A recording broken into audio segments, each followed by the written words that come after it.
I want to talk interviews, maybe starting with some giant interview mistakes. I was once an hour late to an interview. Don't do that. Don't do that. Yeah, it was like, this was a million years ago, but it was like in New Jersey, and I just like missed the bus to New Jersey, and they still offered me the job. Oh, amazing. I'm that good. No, I think they were really desperate. No, don't show up an hour late. I don't recommend that. People actually show up late to interviews all the time. All the time. Like New York is a late city, but it's still like.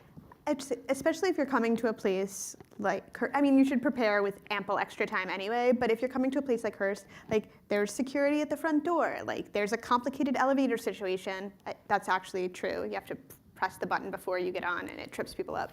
And it could be hard to, and just once you're here, it could take 20 minutes. So yeah, don't be late.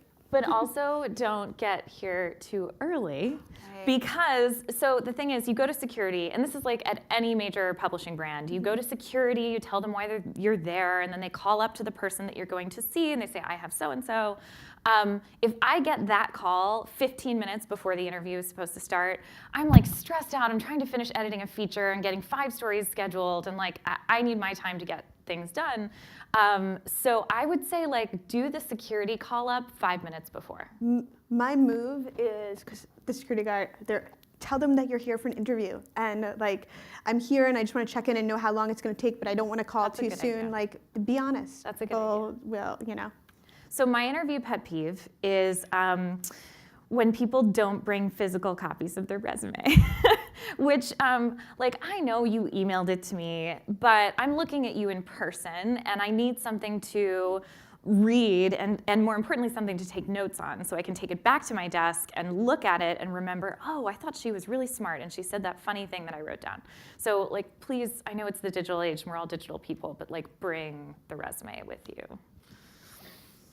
The only thing that I would say is don't ask trite questions. You know, I mean, like, you know, if you Google, you know, what question should I ask in an interview, they'll all be the exact same questions, and we all know those questions, and it just comes across as kind of lazy.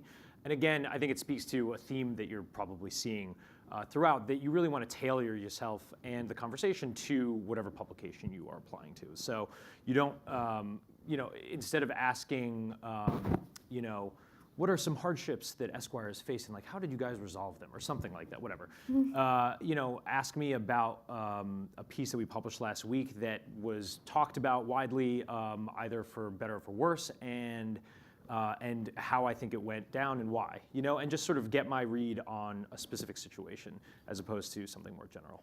Or also like, what has an intern done in the past that you've really liked? Or like your favorite intern, what did they do that I can replicate? I actually like it when people ask, like, what is something that an intern has done that's been really bad? Yeah. And yeah. People, we all like to talk about like horror stories. Oh my God. Like, well, let me tell you. Wait, no.